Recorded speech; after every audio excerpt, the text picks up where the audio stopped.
Tactical 16 radio. Fire in the hole! With Silent J. I am who I say I am. I am Silent J. That's who I am. Thank you all for listening and tuning in live. It's going to be a fun show. I do have to say that.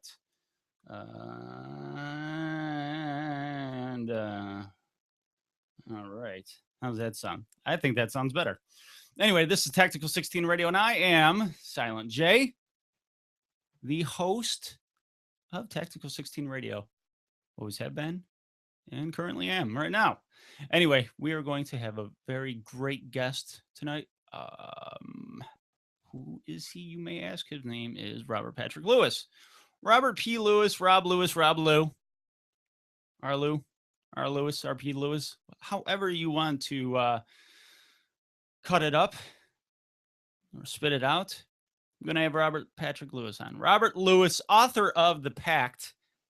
And you can check out that book at thepactbook.com.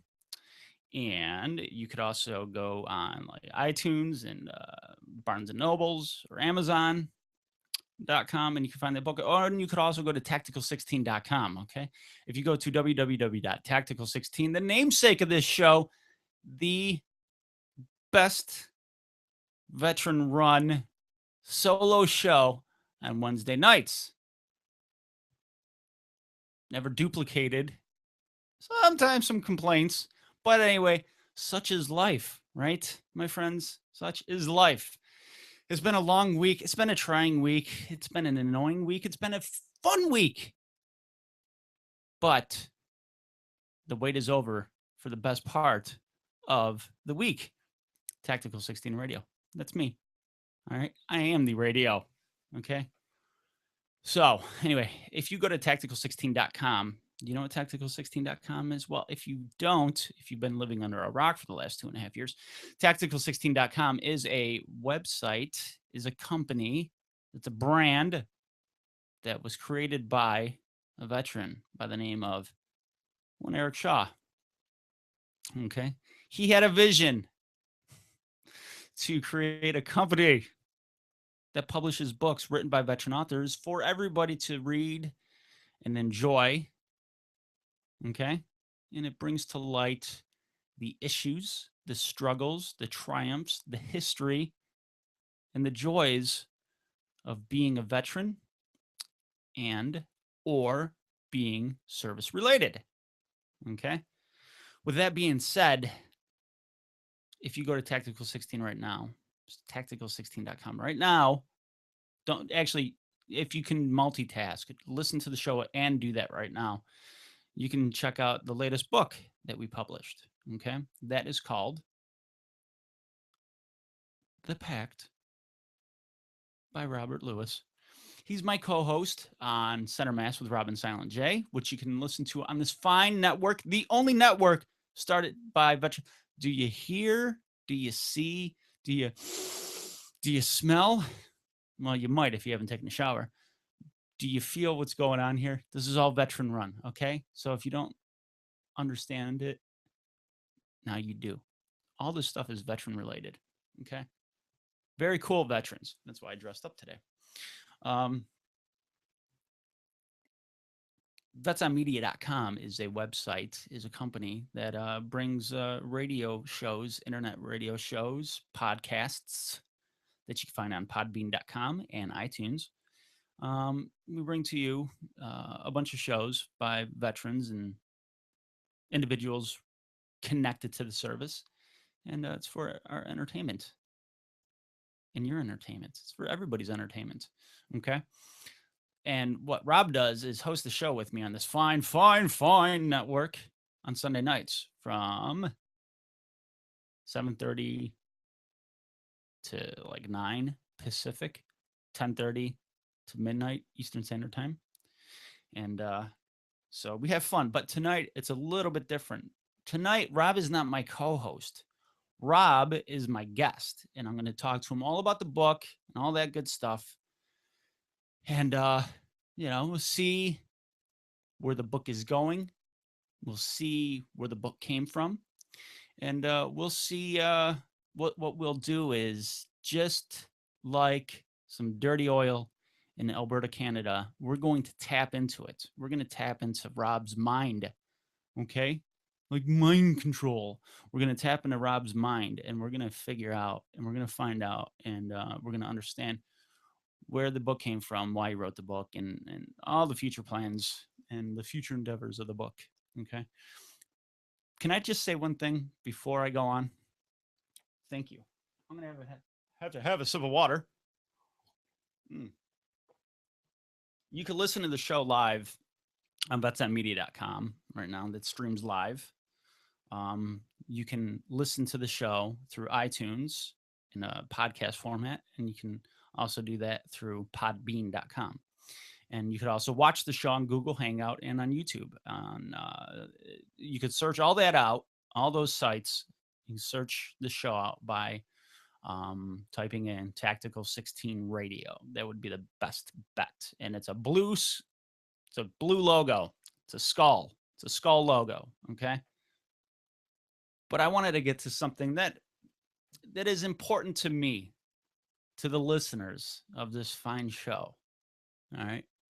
I want to put out there that what I say on this show at times, well, actually, what I say that comes from me personally are my personal feelings.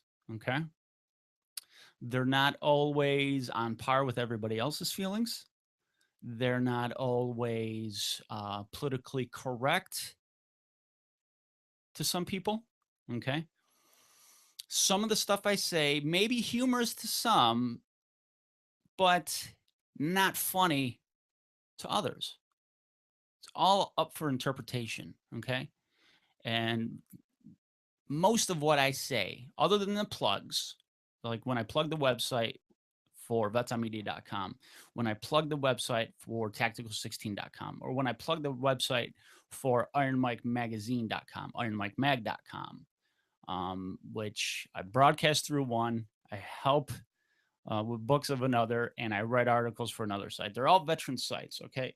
All the stuff when I talk about those sites and those companies are, I guess you would say, promotional, okay? Towing the company line, so to speak. Okay. And it's not a bad thing. It's not like I'm put to task to do those things. I'm doing this out of a labor of love. All right. So when I talk about these sites and these companies and these groups and these individuals, it's because I wholeheartedly believe in these groups and these companies, and I love working with them. I do this for free. I don't ask for money. Money would be nice, but I've never set out to become wealthy or even make a penny off of any of this stuff. I do this because I wholeheartedly believe in promoting and helping with great ideas by veterans. I love doing that. Okay. I love doing that. I wholeheartedly enjoy helping get the word out for certain groups that I feel do an amazing job in highlighting the positives and the talents of veterans and servicemen and servicewomen and people within that community. So when I talk about politics, or when I talk about current events, or when I talk about social issues, they're my own thoughts. They're my own beliefs, my own personal beliefs. Okay. It is virtually impossible to completely separate your personal views and opinions from when you do a show like this. If I only let's just say I worked for company A and I only talked about company A and nothing else and nothing personal, and none of my personality came out or anything like that. You know what that would be? That would be an infomercial, like a Ron Popeil, Don West type infomercial, something to that degree. But this is a show. This is entertainment. When it all comes down to it, I plug some pretty cool things, pretty cool companies, pretty cool people that help support me. It's pat you on the back, pat on the back, is mutual. You know what I'm trying to say? But it is impossible to host a show like this that is supposed to be entertaining above all else. It is educational. The tagline is education through entertainment. Okay. I educate people by entertaining them. Okay. Not all of the entertainment is going to be for everybody. So if there's ever anybody out there that is angry or upset or takes any of this stuff I ever say personal, then you know what? It's not always for you. Okay. You might not like a segment I do, but the very next segment you may love, you may enjoy. And that's just the way it is.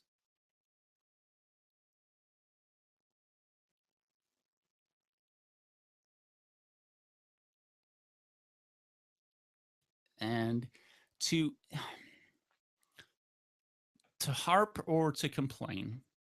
Now, this is nothing, I'm not singling out any one instance or anything like that. To harp on or to complain about something is very easy to do. But if you don't have any understanding and any understanding or any experience in the topic, then you got to put yourself in the position. I could harp on the way a football player performs, let's say, because I'm a fan of football, but I can never sit there and say, this is absolutely horrible. This stinks. I can do a better job because I've never been a pro football player.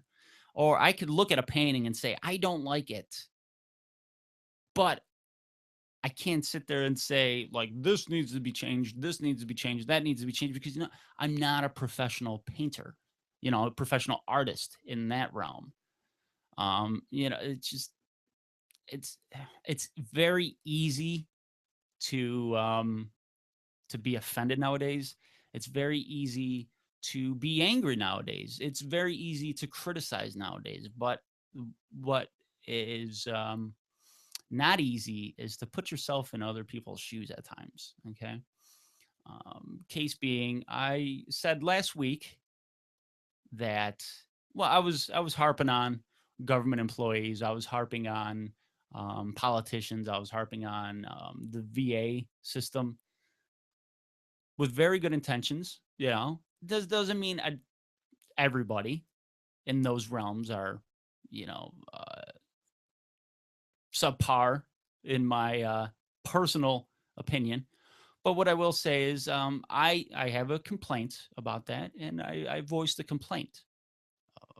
If that's one example. There's been other examples. It, guess what? This is opinion.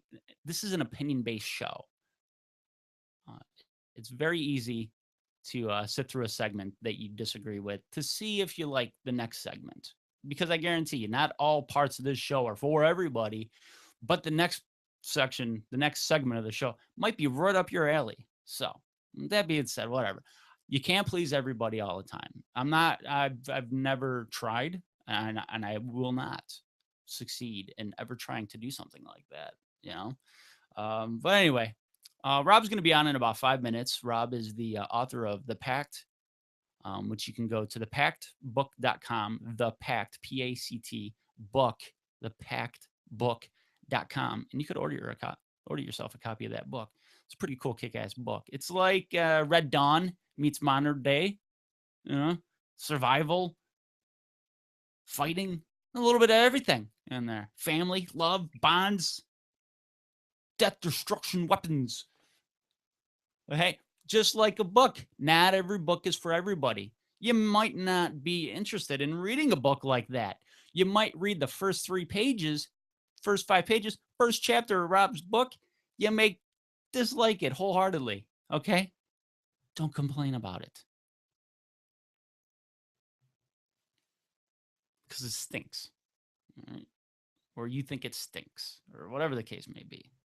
There might be a section you might not like the first 2 chapters, but you probably love the third and fourth and fifth chapter. It's not for everybody. Forms of art are not for everybody, whether it's comedy, whether it's broadcasting, interviewing, painting, drawing, writing, making shows. May not be for everybody. Okay. But somebody out there, somewhere out there, there's a fan. Okay. And that's what I do it for. I do it for people that enjoy it. I do it for everybody. So, in short, if you ever are offended by anything I say, get a hold of me. Okay. I'm on Twitter at Tactical16Radio. Or email me at jstoic, that's JSTOJEK, jstoic at tactical16.com. You can email me, and I'll take into consideration what you say. Might not change anything, but at least, I get to hear your gripe. Everybody's got a gripe. All right. But here's the other thing. I am 35 years old, going to be 36 years old in 2 months. I'm not a boy. All right. That's one thing I dislike. Not a boy. So, hold on. I got to send something during the show. Just in. Doors open. So, with all that being said, that's it. I just had to get that off my chest. So if there's ever a time people are offended by the show, then just holy cow, hold on. Come on. But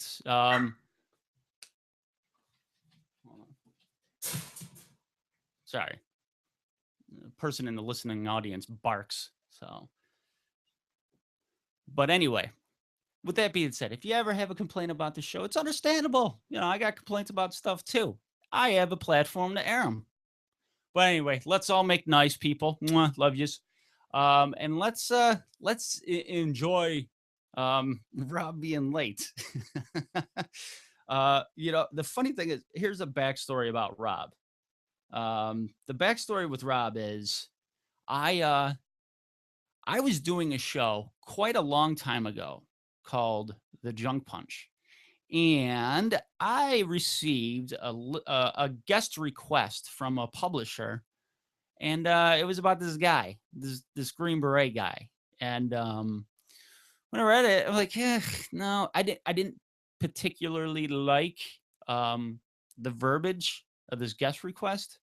So I overlooked it. I didn't want any part of it. And the funny thing is, then I started Tactical 16 Radio. And with that being said, I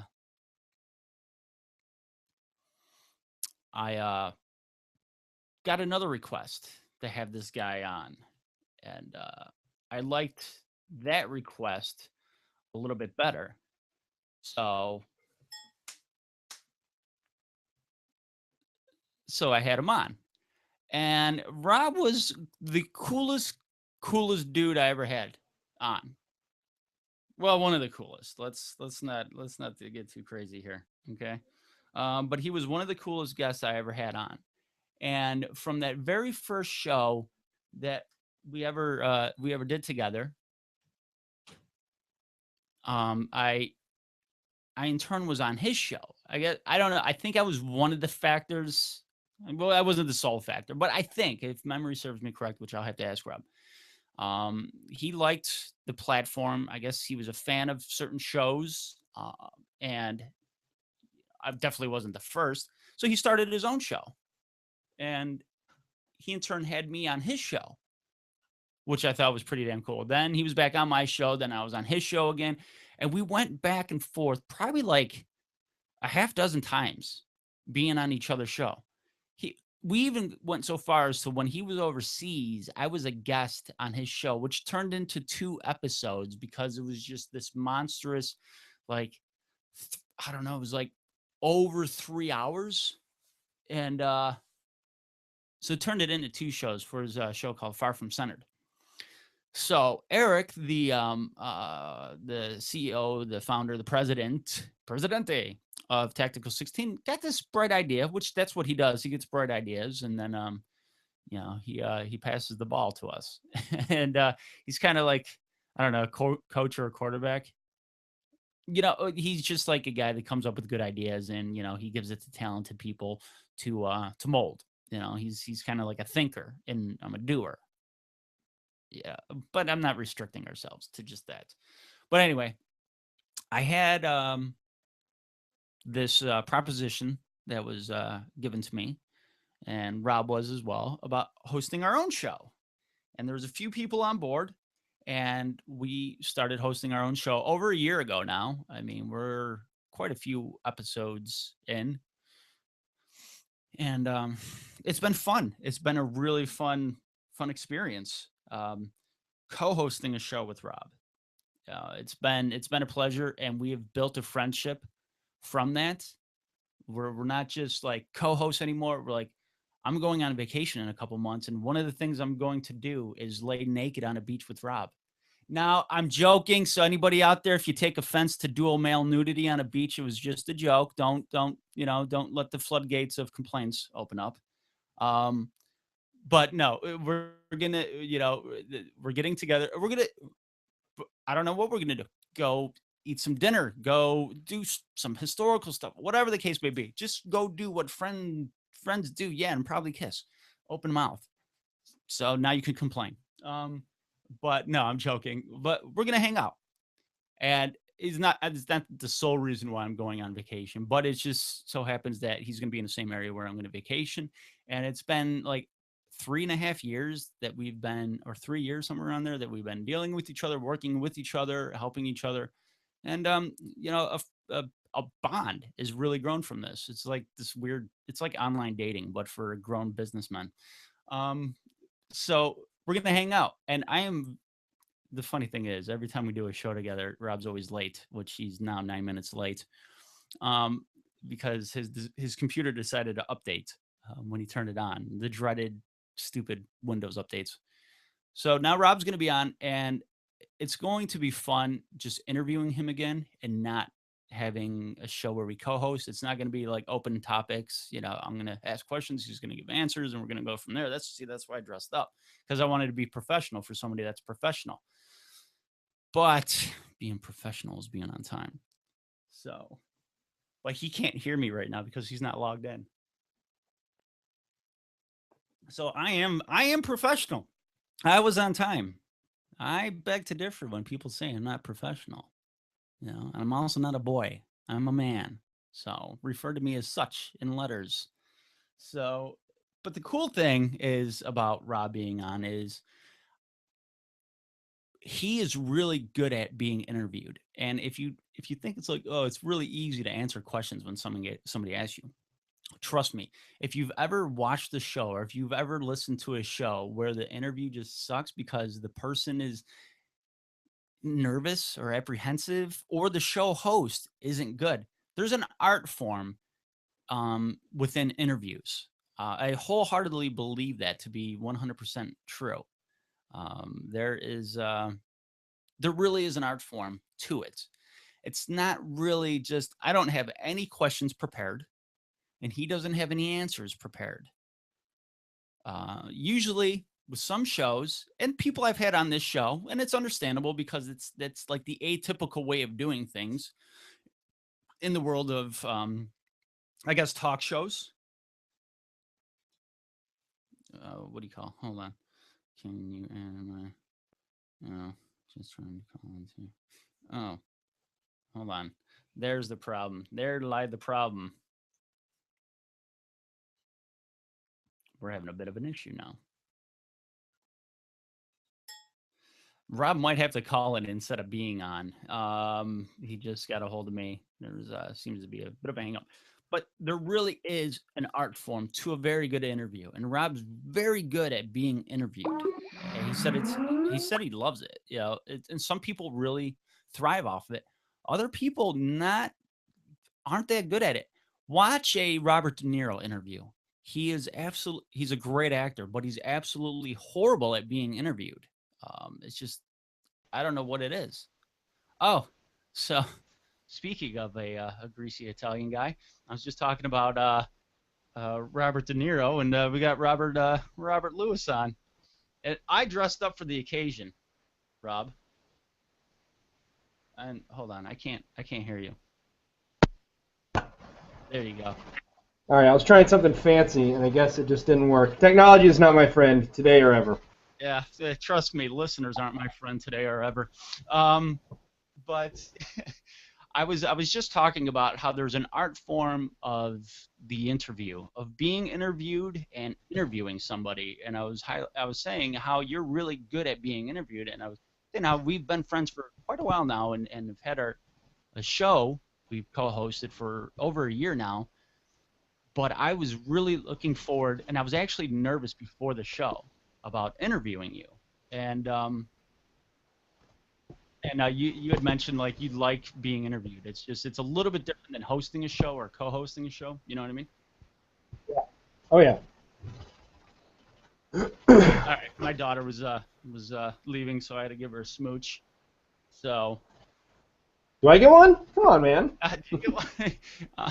You are a human rights activist. So, nice shirt, by the way, which you can get a shirt like that and plenty others through Brian Dolch on Iron Mike Mag and Red Oak 26 or Red Oak? Red Oak Market. I think it's Iron Mike Supply Company is where you can get this. Yes, human rights activist with a tank on it. There's a lot you can get. The one with the tank, the one with an M16, or I can't remember what the other one is, but you know, I try and wear these out on all my interviews. I have one that says "Come and take it." I got one that says what's the other? Capitalist, and I have this one because they got a bunch of really good shirts. But yeah, I saw the Capitalist shirt. You were on a television show. I saw on social media. I just saw the still caption, and I saw the Capitalist shirt underneath. So that was fun. I got a kick out of that because I'm pretty sure you were in an area that capitalism isn't seen as being the nicest thing in the world. Well, that show actually recorded closer to. I live in like the one conservative area in Southern California. That's why I like it here so much. It's extremely conservative. There's there's a Lockheed plant here. There's a Boeing plant here. There's a bunch of military defense contractors here. A couple of Air Force bases. A lot of military and former military. If you go on my Robert Patrick Lewis author Facebook page, there's a little video clip of me giving a speech at a tree lighting ceremony last Christmas, and that's the area that I live in. It's very, very conservative. That was a veterans tree lighting thing where they had these big Christmas trees and they hung pictures and names of all these different veterans that had died in the different wars on them, and had a bunch of speakers, and they had the ROTC come out, and a lot of veteran charities here. So it's where I live. They're cool with capitalism. They're cool with veterans. Nice. So the tree wasn't referred to as a holiday plant? No, this was God Bless America type people. Oh, nice. I like a good God Bless America. Which, before we get into the interview, I wanted to say I went to a wrestling show with my daughter on Sunday. I took her to go see the WWE, and it's a fun time. Went with my best friend for almost 20 years now, and we took our kids, and we were in line getting snacks, popcorn and stuff for the kids, and all of a sudden I just heard this music, and I don't know. I thought it was like for a split second, I was in a large arena. I'm like, oh, what is it? Having a bad guy Russian come out? And then I caught it again. I'm like, oh, that's the national anthem. So just for a second, it just like I didn't hear it for a second because usually with in wrestling they got the bad guy, they got the the infamous communist Russian bad guy, and they always have the dark and evil Russian music with just French horns and tubas and bass drums and stuff like that. But I'm like, oh, the national anthem. It took me a second to realize what it was because the echo, and then I was glad that I was staying in line to get popcorn and not actually in the arena itself, because I usually kick people, or in my mind I kick people, because I just hate when people are just sitting there with their hats on talking during the national anthem. It's just, I was raised, you stand up, you take your hat off, you put your hand over your heart, or you salute, depending on what kind of attire you're wearing, and it's showing respect. And I can't stand the level of disrespect that people have, whether it's intentional or unintentional. So Yeah, and I grew up in Texas, growing up, going to a lot of ball games and things like that, and I'm from a big military family. All the guy family are military, so Texas, it's completely okay to kick somebody in the back of the head if they're not, if they're running their suck while the pledge is going on, or the national anthem is going on, or they don't cover their heart, they don't take out their hat. It's completely fine to just, give them a good 5 fingers on the back of the face. Well, I'm in a fairly liberal area in New York, and my daughter had a what do you call it? There was a player musical that they had, and they did the pledge before. And this is what do you call not an amphitheater, like a theater at the middle school. I forgot what those are called, auditoriums.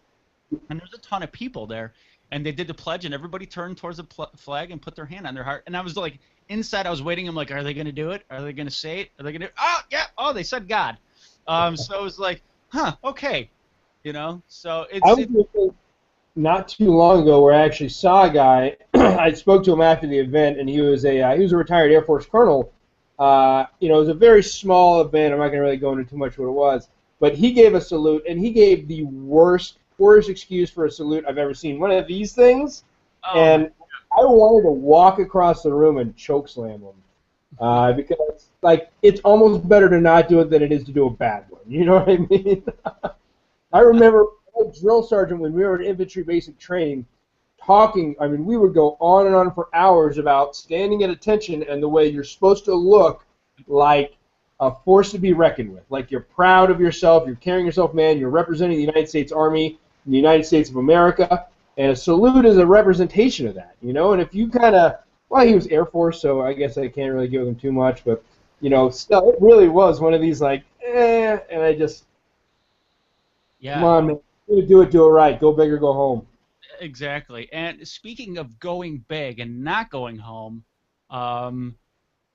Mr. Robert Lewis, who I have on right now, is my esteemed colleague, friend, and guest, has a big book out. Not a big book. It's big in spirit. There's a whole lot of military. There's a whole lot of, I guess you would say, it's not really talking about Texas, but Texas pride. Fighting the bad guy. And it's called the Pact. You can find it at thepactbook.com. You could also find it on Amazon.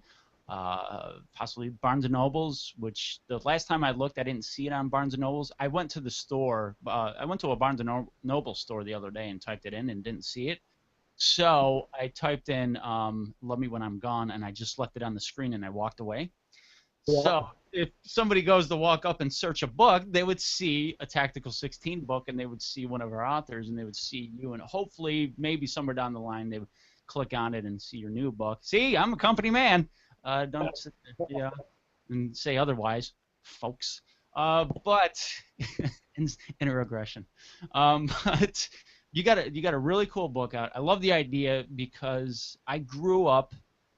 I was born in the 70s, but I'm a product of the 80s, and I grew up fearing the Russians. Well, we didn't really fear the Chinese then. We were laughing at them. Now we fear them, but we feared the Russians back then. The commie Soviets. And one of my favorite movies of all time was Red Dawn. Wolverines, where the Soviet Union invades America, and a band of, well, this one is teenagers, aka the Brat Pack, get together, and they got the Karate Kid and Patrick Swayze and the guy from Dirty Dancing, and then little short guy that's in the Scientology. They all get together, and they all fight the communists. Charlie Sheen too. Can't leave out Charlie Sheen. Oh yeah, Charlie Sheen. Oh yeah, and the addict. He had tiger blood running through his veins, so you already know he was in it. But now they got the updated version of Red Dawn, which I'm painting a picture here, folks. And I liked it because it's modern day. It's somehow, I think it was North Korea or China. I think it was North Korea or China. It was originally China, and I live in LA, so I know a lot of people that were involved with the project. And here's where it lost a lot of the whole point of the movie. They paused production for like 2 years. They paused the release because it was China originally, and when China became the #1 purchaser of movies globally, right? They're the #1 revenue stream for movie industry right now. They took the movie and they scrubbed every Chinese flag and every Chinese uniform and made it North Korea. See, I was wondering about that because there was also a video game called like Homeline or Frontline or Homefront, something like that. There's a video game because I'm a nerd. Okay, I'm a badass nerd. So if you make fun of me for playing video games and watching wrestling, I most likely will kick your ass, verbally, not physically. But there's a video game with the same concept, but it's North Korea somehow makes a pact with South Korea, and they invade Japan, they invade China, they invade Saudi Arabia, and then they invade the U.S. And it's basically the same thing, where it's like your book could be the storyline for a video game, and you have to fight for survival. And it's funny they put some some homages of the movie in that video game. It's not a Red Dawn game, but it's same concept. You'll see like Wolverine spray painted on a wall, and it's like, oh, that's cool. So growing up a child of the '80s, I love a good us versus the evil bad guys. Right. That's basically what your book entitles. It's a group of individuals that made a pact, and when it hits the fan, I'm not gonna try to swear too much on here because I don't want to offend anybody. But when processed food hits the fan, somebody has to fight back, and not just survival. Your book isn't just about surviving; it's also about winning, about taking back what's yours. So why don't you tell us a little bit about the book, the concept of the book, and then we'll get into where you got the idea from and all that fun stuff. Yeah, so I'll go with the book first, and we'll kind of talk about where all that came from after. So the book is, just like Red Dawn. Red Dawn was written by a guy that had this idea. It was in the kind of Cold War '80s, where he had this idea of what about Russia and some of our enemies get together.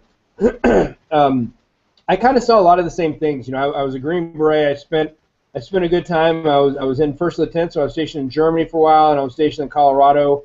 I deployed to Iraq and Afghanistan and Africa. 110, because we're there in Germany, we're very highly tuned to what's going on that whole part of the globe. So even when I was in, I heard a lot of these, we would get a lot of briefings, we'd hear a lot of things about China and Russia both having battalion-sized elements that were constantly trying to hack into our infrastructure. So that's all they do all day, every day, is try to hack into our energy grid, our power grid, our nuclear facilities, everything here in the U.S. Yeah, what's the Korean one called? Like something 26 or something to that effect? Yeah, North Korea has another like Project 26 or something like that. And that's, the problem with all this is they can't really identify, because they're hackers. You can't identify exactly who it is. You can't really identify the nationality because they jump their signal all over the place. That's what the good ones do. So we know they've been doing this for a very long time, and we've, whenever I see a news report about something at a power station or a communications grid in a certain area, that part of my brain really lights up, and I go, I don't think that was just a glitch. I think they're finally starting to get in, and I think after that long, with that many people dedicated to it, I'm sure 100% that they finally cracked the code. And so then I started to see all these other things over the past few years. I started writing this book about 2 years ago, and I started seeing a lot of things in the news about, Russia and China and Iran and North Korea, basically all the people have a bone to pick with us, becoming very, very good friends. And so a lot of this stuff, it'll be a blurb that'll show up in the media one day and then it'll kind of disappear. Or you'll have to look on other types of websites or other types of information sharing places to really dig further into it. But if you look at some of the stuff that's going on right now, 2 weeks ago, Russia got caught with a nuclear payload flying a bomber over the English Channel. They got intercepted by British fighters, right? Wasn't it they didn't have their radar off? It was more or less like, we're here type thing. So if you look at over the last couple of years, Russia has been, a lot of people are saying they're testing the system, right? A lot of different NATO countries here in the United States, they've been flying fighters and bombers and all kinds of things basically into our airspace and seeing how long it takes to react, seeing how long it takes us to scramble fighters and get them in there. They've been doing that all over the place. Yep. Russia and Iran now have their own energy deals, right? They have natural gas pipeline deals between themselves. Russia, Iran, and China are trying to go away from the U.S. dollar as the reserve currency. They're all trying to go away from the petrodollar, which means, around the world, oil is sold in dollars, U.S. dollars. They're trying to go away from that. Those are the only things that really prop our dollar up in value, since it's a fiat currency, as most in the world are. It doesn't have much value except for the reserve currency and the petrodollar. China and North Korea are now starting to do joint military exercises. So each of these in and of itself, maybe not that big a deal, but the way that I look at it, the way I was taught as a Green Beret, to look at everything and see a global perspective and be able to look at everything, we call it knock-on effects, be able to see what's going to happen 5 steps down the road for every single action, right? And so that's what I started to see is, none of them are really directly agitating us or really directly attacking us, except for the Russian thing encroaching our airspace. That's a pretty big deal. But all of these people that have a bone to pick with us, all these people that you could feasibly say the next war will be with, they are all forming their own alliances right now. So essentially, it's Axis and allies are starting to create their own agreements. And 2 years ago, when I started writing this book and showing it to beta readers and talking to other friends about it, they said, you're crazy, you're crazy. There's no way, that's the dumbest thing. Obama, famously in the last election told Mitt Romney, when Mitt Romney said, Russia is our greatest enemy, they're our greatest threat, Obama said something like, 1980s foreign diplomacy called and they want their, a timeline back or whatever. Well, now it's starting to show that he was spot on. Mitt Romney was spot on, and that really is, the bear's been asleep for a while, but they're starting to come out of hibernation. Now, so that's what this book is. Like besides you being a Green Beret, right? You're also a businessman. You're in tune, on a business level on how the world works. You're a numbers guy, a financial guy. And I look at that, the same with Mitt Romney. I guess what I'm trying to say is, can you see that just from how open your mind is? Right? You're not just like a one-track individual. Can you see it coming from different angles of, not just the atypical, we're going to invade an ally, we're going to invade this. Like, I look at it like from like a technological level and a business level. You don't need to physically invade somebody anymore to topple them. And it seems like that's what certain countries like Russia, for example, and definitely China, are imposing their will or trying to impose their will to basically break you or humble you by going after you in certain ways. And it seems like with Mitt Romney being a businessman, that he would understand, the world platform easier than others. Well, I think, when you look at geopolitics in a lot of the other countries, China is very heavy in Africa right now, Russia and the Ukraine. They'll do that to a lot of the smaller countries. Mm-hmm. But to us, that really won't fly. They can't do that. They can't just do it the way they. And if you look at China, up to this point, everybody has always said China and the U.S. will never go to war because of economics. We're each other's largest trading partners, right? But one of the big precepts of this book, one of the big things that I outline, and I go into a lot of great detail about what I see happening, exactly how it happened, how they did it, how they invaded, what the steps were, how they got their troops, and what their kind of objective is and what they're doing. So even though China and the U.S. are each other's largest trading partners, there's this saying in business: if I owe you $1 million, I have a problem. If I owe you $1 billion, you have a problem, right? And so if you look at what's going on in China right now, we owe China trillions of dollars. So China's a very resource-poor country. They don't have much of their own stuff. That's why they're in Africa so heavily. But if China ever wakes up one day and goes, these guys owe us trillions of dollars, they're never going to pay us back, even if they had the intention, their politicians are destroying the value of their own dollar so quick, the dollar might fall before they even try to pay us back. But you know what? They have more oil than any other nation in the world. They have a lot of minerals. They have a lot of resources. They have natural gas. They got all these different things. And oh yeah, they got millions of people we can use as slaves. So what happens if China ever decides to just, hey, they're never going to pay us back, so we're going to go take their stuff? And that's another one of the big kind of key principles of this book is China just gets to that point where they go, the U.S. is never going to pay us back. We got more people in our army than they have bullets. We're going to go take it. Yeah, and with that being said, like it seems like every second we're in more of a debt to China, and seeing the writing on the wall with certain things, and especially stuff you just talked about. How realistic could your book be? I mean, sometimes there's really far-fetched things out there. People are like, oh, the U.S. would never be invaded, but I mean, Rome was toppled. Every great empire has been toppled, and it usually started from within, and then the outsiders just came in, and the pickings were ripe. Yeah, and I got to tell you, it's something that's very it feels very good. It's very vindicating for me as an author because I tried to write this as realistically as possible because it's fiction, but it's based in reality, based in these things I see actually going on around the world. And a lot of the reviews that I'm getting back, a lot of the reviews going up on iTunes and Amazon, people saying, is this fiction? Is this really fiction? Or is this guy that was a Green Beret that's been in this kind of world of intelligence for so long, does he know something that we don't? I really tried to write it like that because, again, it's based in reality. So not only did I took great care to outline what I see happening really around the world, but wove it into the story, exactly how they do it, who does it, why do they do it, how do they take all these things into effect. I wanted to weave all those things, but I also I took a lot of great care to outline exactly what we do, how we prepare, what we need, what supplies we have, and how we do every single thing that we do. Because I think more people need to be prepared.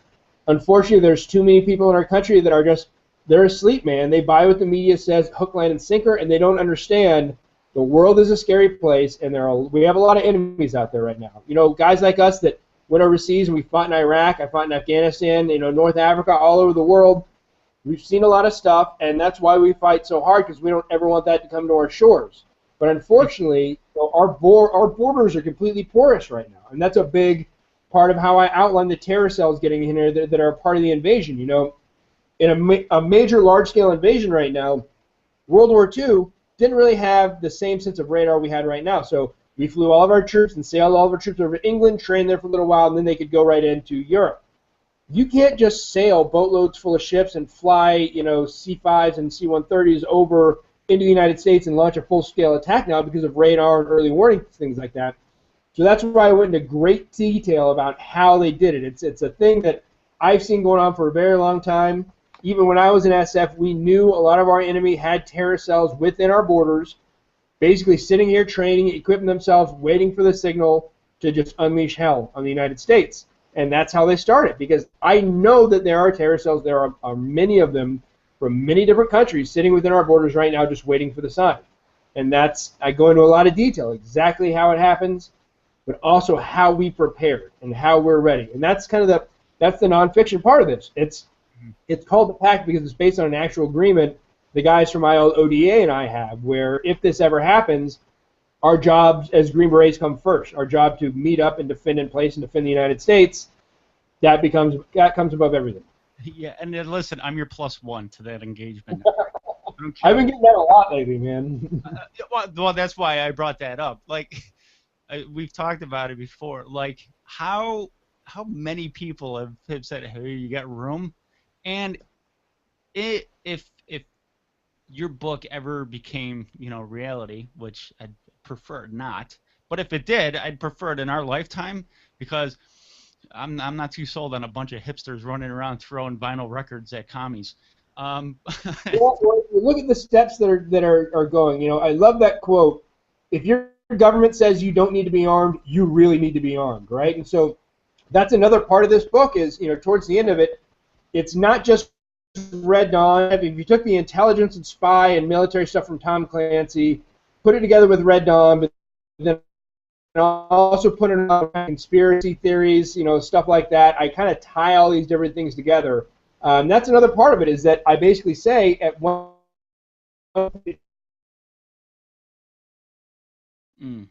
are assisting the enemy in coming in here because they were granted their own seat at the table when the enemy took over if they helped it happen.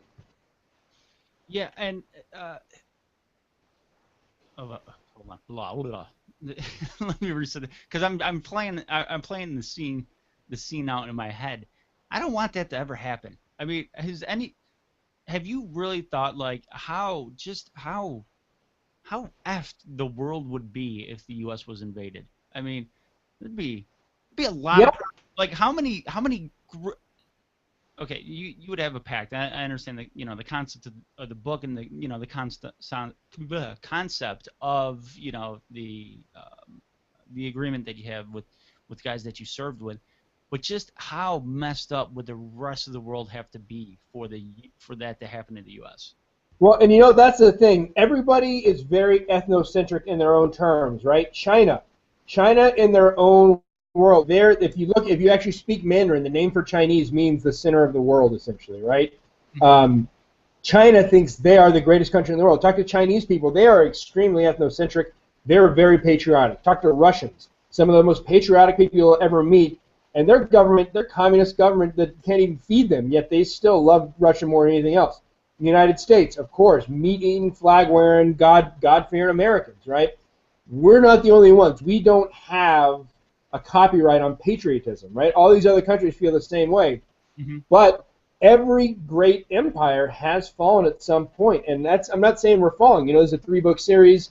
It turns out there are a lot of groups like us within this book that are fighting back, and so that's kind of where the progression of the story goes. But again, it's not. When people do things like this, they don't think about the greater good of the entire world. They think about the greater good of their country, right? And so if you look at the basics, Russia wants a corner on energy for the world, right? They have the corner on the market for energy in that part of the world. They would love to take over this part of the world as well. China is very resource poor. They don't have enough resources to sustain their own economy. They would love to come over here and take ours. Iran just hates us, man. That's the thing. They're people. If you watch Netanyahu's speech yesterday, they just do not like the West. It's funny though, because their kids, their culture, their youth love America. They want nothing more than to wear Coca-Cola, drink Coca-Cola and wear an "I Love New York" T-shirt. It's the older people in their administration and the hierarchy of Iran that hates us. But unfortunately, they hate us to the point where they would probably nuke us in a second. So that's where a lot of this comes in. It's not what's going on in the rest of the world. It's what do these players want for themselves. And they would, of course, at the end of the day, they're all very patriotic. They would love to be the one that knocked the big boy off the block. They would love to be the ones that took America down a peg and destroyed us as an empire. It's a very scary thing to think about. But they're not thinking about the rest of the world. They're only thinking about their own greater good. At the end of the day, we're humans. We're all selfish, especially politicians. They're extreme. Look at the events of World War II. Japan, one of their main reasons for, invading the amount of, nations and lands that they did was for natural resources. Japan's very natural resource poor. And it's not like, once upon a time, 1,000 years ago, this little island country invaded people. No, it was 75 years ago, 80 years ago they started, 80 plus years. Well, and that's the story of humanity. That was 80 years ago, but as long as there have been humans that had weapons and had ideas for conquest, the story has always been, the U.S., we got a lot of BS for Iraq being just for oil, being a war for oil or whatever. But if you look at the history of humanity, it has always been, I am bigger than you, you have what I want, I'm going to come take it. That's it. That was the British Empire, that was the Ottoman Empire, that was the French Empire. Every empire throughout humanity has been based on, I'm bigger, I want it, I'm coming to take it. And that's just the way it works. And, you can get a million liberal hippie douchebags wearing Birkenstocks protesting about it. China don't care. They haven't given back Tibet yet. Russia definitely don't care. They do not care. All they care about is, I want it, you got it, I'm coming to take it. I can kind of see like the end of times, at least for us, playing out something like the beginning of Independence Day, when all the people were up on top of the building, like yay, and they had the signs, yay aliens, the aliens are here. And the first thing, poof, they got smoked. Well, and that's, a big unfortunate thing is we're so lax on our own people. We allow our own citizens to become so lazy and complacent and fat and stupid. I'm not saying everybody, but there is a large part of the population now that just, man, they're just lazy, and they are so spoiled here in the United States where you never really have to feel hardships. I tell you what, going to Africa changed my entire view of the world. Having deployed to Afghanistan and Iraq and lived in war zones for a good part of my life, you really get an understanding of what it's like and just how spoiled we are here in the United States. And unfortunately, living here in Southern California, I hate most of the people that I meet here because they're just, the worst, most jaded, liberal morons. And I have this feeling that if an invading force literally was sailing up, right along the Pacific into Santa Monica Pier, there would be thousands and thousands of just Southern California morons standing out there protesting the invasion, and they'd get rolled over by tanks. And I would kind of like to see that, but it's an unfortunate thing that people are just that jaded that they believe the power of their protest will actually make a change. China don't care, man. A lot of those people out there, a lot of the big dogs out there, they just do not care. That's not their structure. Communism, one person and one person's voice, does not matter unless you are the president or the king or whatever you're going to be. Yeah. Now, going back to the book itself, like we see where you got your inspiration from and your ideas from, and your outlook on how to construct a book like this. I've heard quite a few times, we talked about the editing process, we talked about this and that, and just the labor, the task of the book. How was it for you? When did you sit down and say, I got this idea? Well, you said you started writing it a couple years ago, but when did you start to formulate this in your mind where you said, I want to make this a book? My first book was Love Me When I'm Gone. That's my military memoir about my time in Special Forces and all my deployments to Iraq and Afghanistan and Africa. As soon as I finished that, I realized I love writing. Right? I just never in a million years would have thought that would have been my thing. But as soon as that was finished and it was published, I realized how much I loved it. And I had been having these ideas. I had started outlining other books and other ideas as soon as I had them. And when I finished Love Me When I'm Gone, I sat down and actually started writing 3 books. And I tried to write 3 books at the same time for a while. So I have 2 different series of books that are going to be coming out kind of sequentially. I have the Pact, which is this series. The Pact is the first one.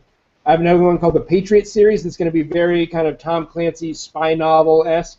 That one actually picks up right where Love Me When I'm Gone left off. But there was just something that really got me, something that grabbed me about this story, seeing all the things that were going on in the world, realizing that these things that were such a great fear for us were becoming a reality. Every time I saw something in the news about Russia, about China, about Iran, about North Korea, and all these things with them going together, I just realized I had to focus on this one. I had to sit down. I had to knock this one out. So I started all 3 about 2 years ago, and I've been focusing solely on this one for about a year and a half. Nice. And putting it together, did your original concept of it, did it change at all? Like, there's been many times we've talked about this, where books, the beginning changes, the middle changes, the end changes. I know the little stuff, but did you hold true to the main concept you had? Yeah, I have a very methodical way that I write. When I come up with an idea, usually it's, whenever I'm running, I run and I do yoga every morning. Whenever I'm running, I usually have an idea.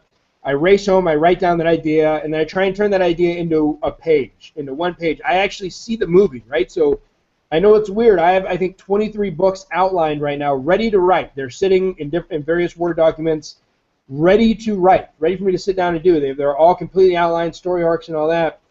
All of them, I've seen the entire movie in my head. It's very, very strange. So I sit down, I've seen the entire movie, I try and write one page about it.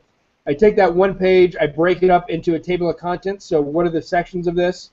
Each of those table of contents, each chapter, I write a paragraph about where that chapter has to go, and then I go back and turn each paragraph into a chapter. Mm-hmm. So the essence, the initial first page, the movie that I saw, never changes, but characters change. Small events throughout the book never really change, but this is a 3-book series, so I outlined all 3 books together, and then cut them up into sections. Realized where 1 is, where 2 is, where 3 is, and they're based on very significant changes within the story. But the characters of this book took on a very unique life of their own. These characters are all based on people I really know, and a lot of them are getting a kick out of it because they read their own character and they send me stuff about it, and they're all going, "Wow, this is amazing! You really kind of got everybody to a T." But they take on lives of their own. It's a really hard part because when they're all your friends in real life, each of these names means something significant to me. They're all very close friends of mine. But at some point, they got to die. Somebody's got to die. Somebody's got to live. Somebody's got to get hurt. Bad stuff's going to happen. I'm not going to give it away, but in the first part of the book, The Pact, everything happens right. Except for the country being invaded, but a lot of perfect situations turn out really, really well, But then I was writing it, and everything was working, and then I woke up one morning, I went, oh, man, they got to get screwed. Like, everything's been going so well up to this point, something really bad's got to happen. And so there's a significant point where when people that know me are reading it, they get to that point and they go, oh, my God, I can't believe that happened. And I went, yeah, man, it was going too good for him. It had to get bad, And so you can see that emotionally attached to oh, yeah. characters. Say you had, let's just say character B, without giving anything away, had to die. Just had to die for you as a writer. Did you get emotionally attached? Were you upset? Were you sad?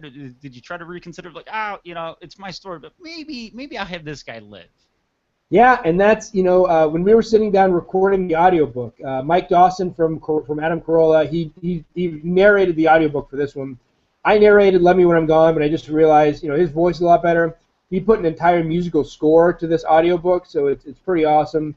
That'll be up on iTunes and Audible and Amazon here pretty soon, but if you want it right now, you go to fohmusic.com, which is Mike Dawson's website, and buy it there.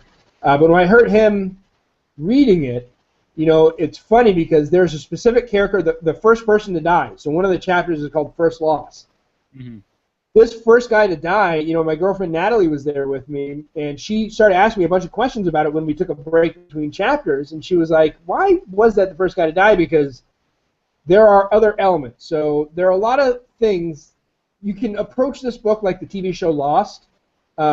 Everything that you read that's a little nugget that I never watched the show. Okay, well, there's that whole show is based on leaving breadcrumbs, right? Yeah. So there are a lot of little things in there that you might read and you go, wait a minute, this was something that's supposed to be really important. Why did it all of a sudden just go away? It's all coming back. Just everything that seems very significant is very significant and will make an appearance later on in the book.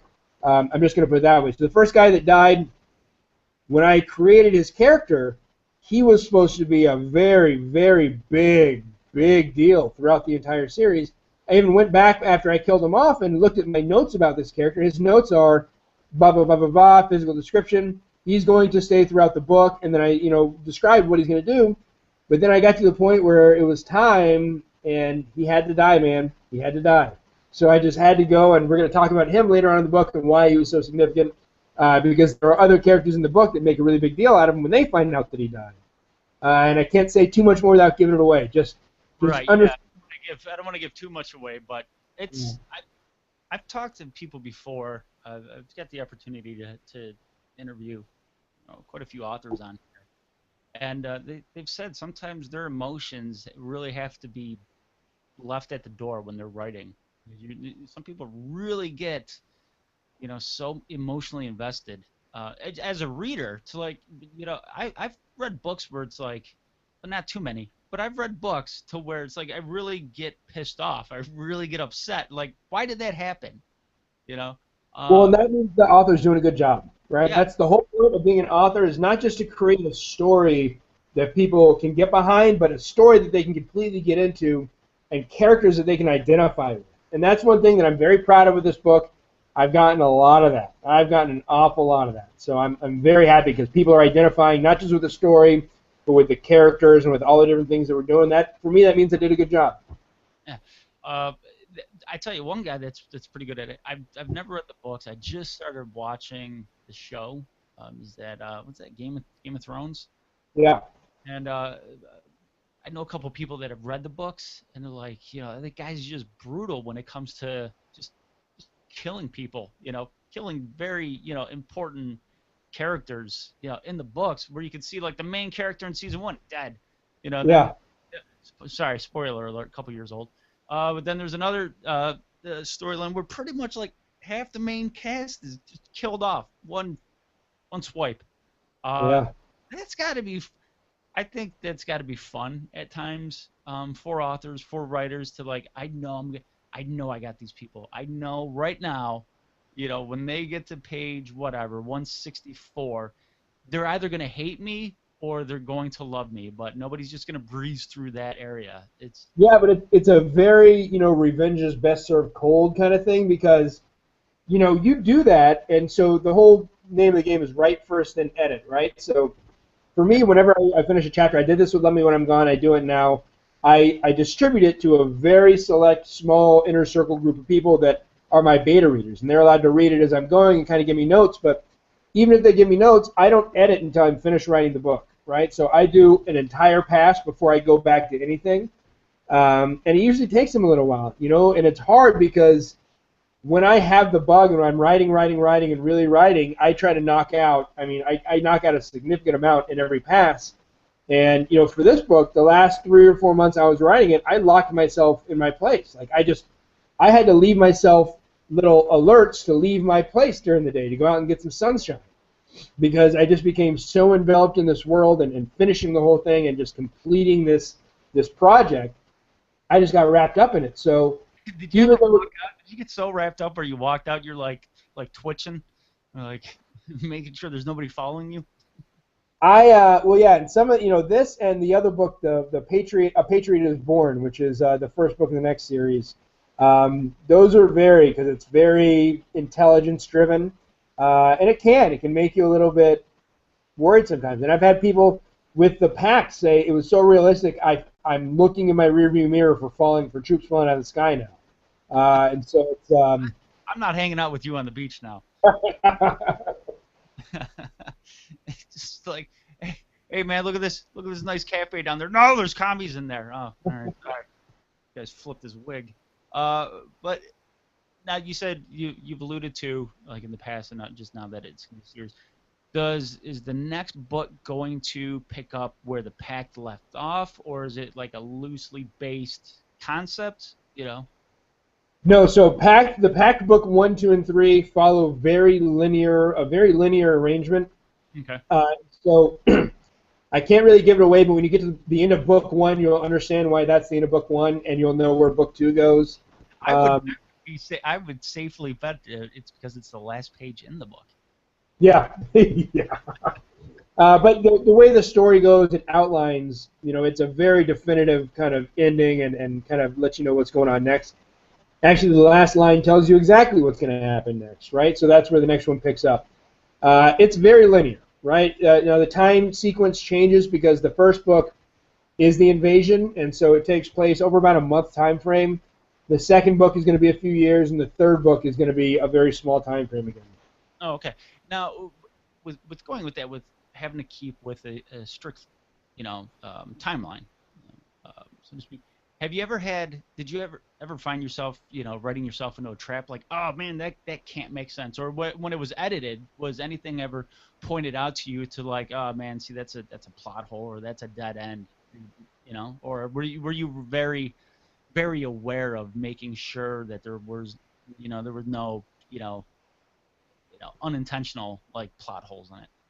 I know writers tend to get in that. That's why I'm very methodical. I'm very military about the way that I write, where I write that one page, and that is one page of exactly where I want the entire book to go, beginning, middle, and end. Oh, okay. And when I break it up the way that I break it up, I'm very good about outlining exactly what's going to happen in each individual chapter. So before I even start writing, I know where the beginning, middle, and end of each chapter have to go to fit into the book. So it allows me to have these kind of parameters within me that I got to stay within. Now, every once in a while, I have to go in and change the parameters throughout the chapters, but I never get too far off the reservation because I follow that very methodical process. So it's Well, hold on. I have to apologize for all of our Native American listeners right now for Rob saying off the reservation. Please continue, Rob. Go ahead. yeah, but it just allows me to stay very kind of always keep that concept in mind. You know, and anytime I feel like I'm getting lost or maybe it's getting a little bit too far away, I go back and I read that initial page that I wrote that, you know, reminds me about exactly what takes place in this first book. Nice. Have you ever been really excited to? I mean, really excited. So we're writing the book. You know, you understand, like you said, you're very methodical, very well planned out. Have you gotten to the point where God, I just really want to hurry up and, you know, and write this book so I can look at it, so you can look at it, have a finished piece, or is it just like, you know, slow and steady wins the race? Because I know there's been I've done where it's like, man, I just want to see the outcome, and you kind of, you know, I know myself personally, I've rushed through stuff just to see what it looks like. I've definitely had a lot of days where I'll finish writing and I'll finish a chapter and I will be excited to sit down the next day and figure out where it goes. Because even though I have all of the points kind of laid out, connecting the dots is where it gets really interesting and exciting. And I have that happen a lot, you know, and that's, I don't know, it's an interesting and fun part of writing. You know you've got a good story when the characters and the story and everything takes on a life of its own. That's how you know it's a good one. And I get really excited about that because I enjoy it. That's a fun part about fiction, is I really enjoy weaving these worlds and kind of bringing these characters to life and making them intertwine and have these different things happen. And it's a really fun part of it. We briefly spoke about this book in a conversation we had a few weeks ago, actually, about writing. Tim O'Brien, the things they carried. Yeah. You know, is a fictional piece based off of, you know, I guess you could say based off experiences that Tim had in Vietnam, and he was very meticulous in like the things they carried was about what each individual carried in battle, how it was, you know, it was a metaphor. It was, you know, the physical thing they carried, but also it painted a picture for each character in very little words. So you really got an understanding in that story of who that person was by what they, you know, actually carried physically and what that meant, you know, mentally or figuratively. Did you do anything like that to where you were very, very aware, where you put like a symbol in it to represent something or somebody, you know, to kind of paint that picture, you know what I mean, in little words? So one of my characters, I knew there was a guy that's a very good friend of mine that he's still in. I wanted him to be a character in this book. He just had to be in there, and he fit just perfectly in the way he was going to fit in, but I didn't know exactly how I was going to paint him. Actually, I wanted him to be the way that he is in real life, a very kind of happy-go-lucky, funny, smart-aleck kind of guy. Oh, thanks, He's a Special Forces major right now, right? And I remember calling him and going, hey, man, whether you like it or not, you're going in the book. Any points, like anything you want me to go with, stay away from, can I use your first name? Are you cool with that? Blah, blah, blah, blah. And he went, look, you can put me in there. The only thing I want is my character has to have a battle axe. And I kind of laughed a little bit, and I went back, and I started kind of creating this character. And you know, that's the first physical description of him talks about this battle axe that I see on his hip. And as I was writing it, you know, the character that I was supposed to make this funny, happy, kind of, you know, smart aleck guy, a part of me went, happy, funny, smart alecks don't carry on a battle axe. And he became this very dark, just like brooding, lost a whole lot of his friends in the invasion, chopping off enemy body parts on the objectives, you know, just very deep, dark character. And he just took on a life of his own, and he kind of helped weave the story on its own. And it's funny because that's just another story where I set out to have that battle axe kind of represent this guy, and it took on a complete life of its own. Now, so with that, like you wanted that character to be one thing, and something little, changed it. Like something he carried, or something, just whatever. How it changed the outcome. How much did that affect the story that you originally had? Because there are going to be changes, especially when it's fiction. If things are going to slight things, can mutate into something different. Did that play a big role in changing an original idea, or was that just an added bonus? It was an added bonus, man, because it was funny. It fit in perfectly, because I had the big beats of the story. I knew what had to happen, and even within, a story like mine, every book has to have a bad guy. Everything's got to have an enemy, right? And so, even though very obviously we had the enemy, who is the bad guy, who is the enemy. We have China, Russia, North Korea, Hezbollah, Al-Quds, all these other guys that are the enemy, but we had to have enemy within the protagonist within the or antagonist within the protagonist. We had to have bad guys within the good guys. Yep. And that, for another kind of very big story arc that has to happen, we needed a bad guy. And it worked out perfectly that he just became the bad guy. And if he ever gives me gruff about it and go, hey dude, you wanted the battle axe, what are you gonna do? No, I haven't read it. Now here's the thing. Here's a very well-known unknown secret. I don't read any of Tactical 16's books because I'm writing a memoir. I'm writing an autobiography. I could say, because of the point of view, I'm writing both a memoir and an autobiography, because I understand first, second, and third person points of view when it comes to being about yourself. Which I always have an inner monologue that's a little insane. So most of my life is the third person, except for, when I'm. Oh, no, I'm not the only person. Hi. But anyway. You're like Terrell Owens and start talking about yourself in the third person. Oh yeah, except mine would just be very shallow and sad third person speak. But with that being said, when I set out to write my book, I didn't want to read your book. I didn't want to read any of our other authors' books because I didn't want to be influenced. And I dressed up. Because somebody looked at me. Yeah, I'm a professional broadcaster. He's not. But anyway, I didn't want to be influenced by any outside, writings through the Tactical 16 community.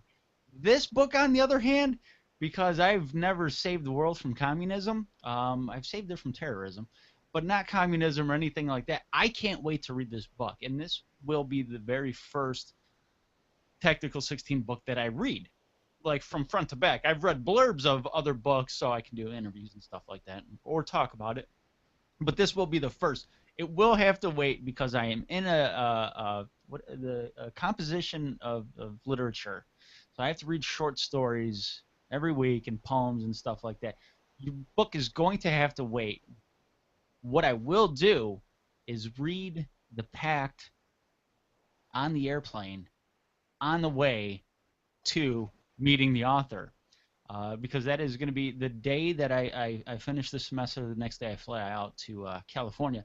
So I'm going to have your book with me, and I'm going to read it on the way. So your book is going to be the first one I've read out of all the other. It's actually just about right. The audiobook clocked in at, I think, 5 hours and 1 minute. She put the audiobook on Audible or iTunes and just listened to it for the whole flight. Nice. That's what I'm going to do, because here's the thing. Leading into the audiobook version of the book, I have a book, Fingerprints of the Gods from Graham Hancock, and that's a tedious read. That's a big book. You listen to the audiobook, which I kick myself for not request. Well, my girlfriend was being very nice, and she surprised me one day with a Graham Hancock book. Is that not love? It is. Yeah, Robert Proust. But I really wish I would have listened to the audiobook version of that. Now, with the audiobook version, which you can get the ebook or the audiobook version, how much fun was that constructing and building the audiobook? It's really cool, especially when you're with somebody like Mike Dawson, who, he's a professional. This is what he does professionally. He has access to a lot of licensed music. There's a couple companies he uses for the Corolla show, so we got to score the whole thing.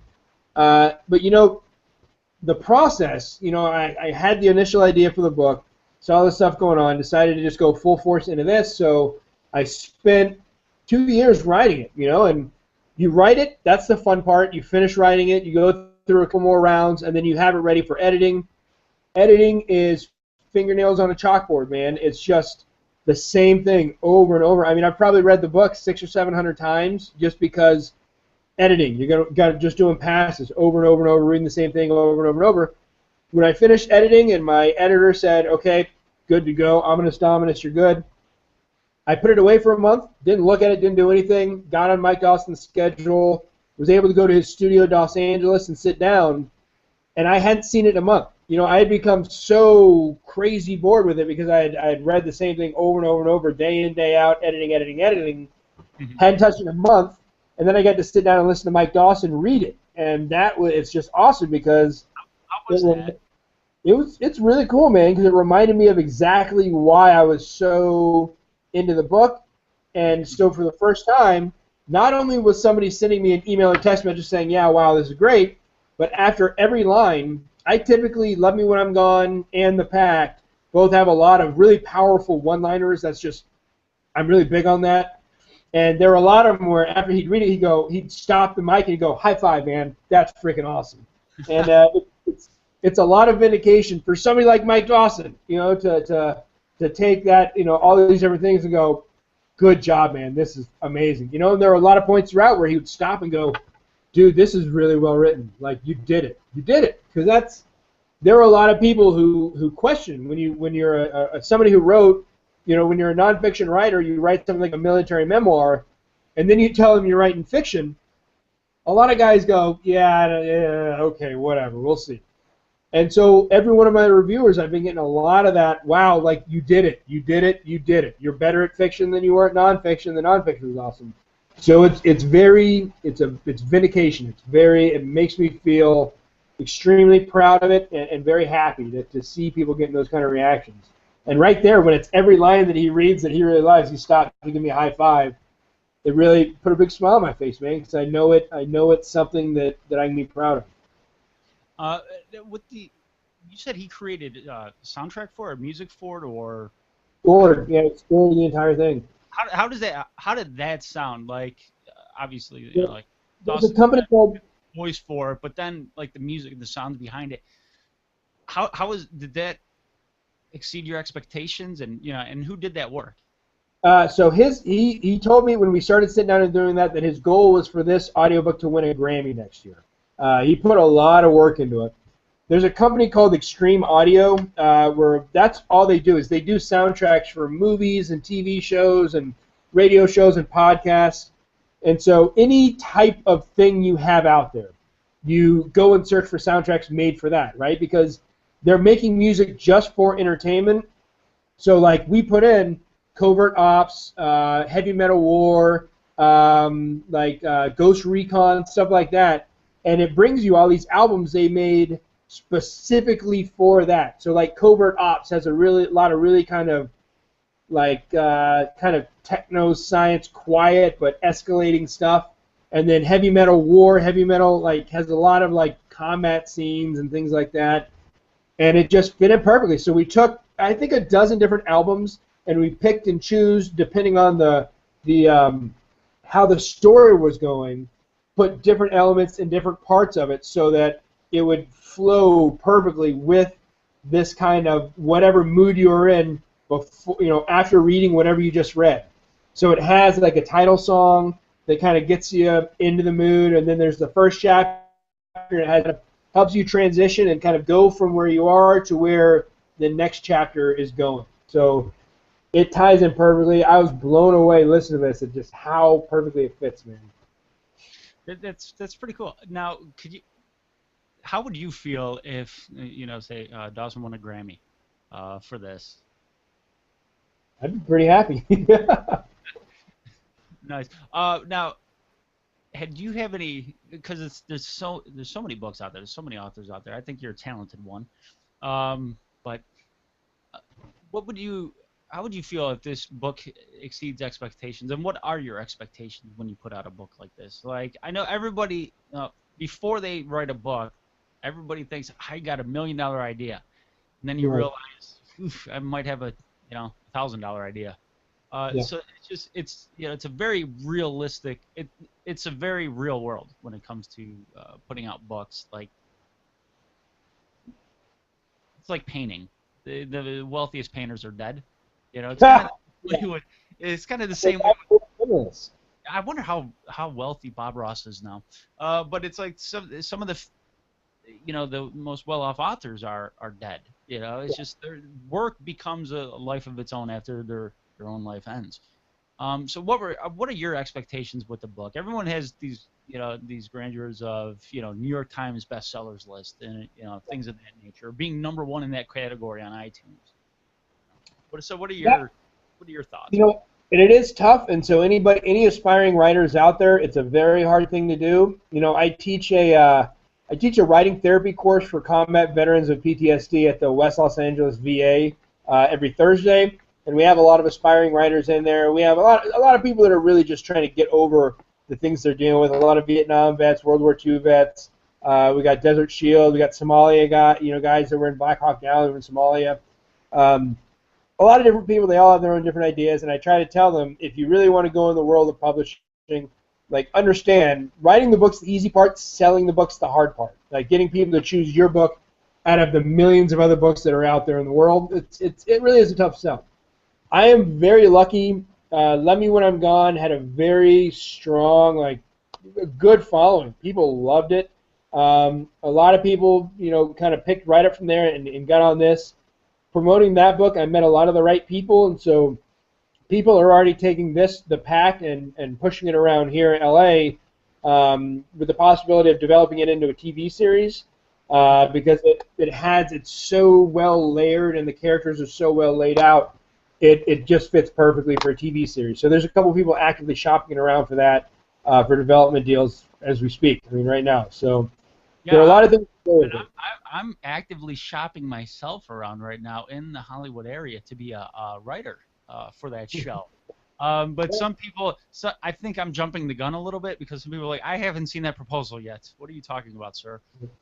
But now, if you have something like that, like happen to your book, let's play a fantasy world right now, and the Pact becomes a show.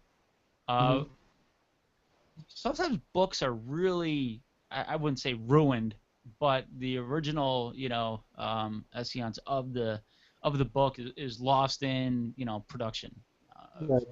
whatever it is, time constraints or this or that. Let's say the book becomes a show. Like, how guarded do you want to be about, not losing the original, spirit of the book? Yeah, that's one of the big things that goes in with me because I'm not just in this for the money. That's why, the guys from my old team, a lot of the guys that I'm in the Special Forces Association. I teach class at the VA. Like, I do a lot of stuff for veterans. I'm a national spokesman for USA Cares Veterans Charity. I'm going to do stuff for the Lone Survivor Foundation this summer.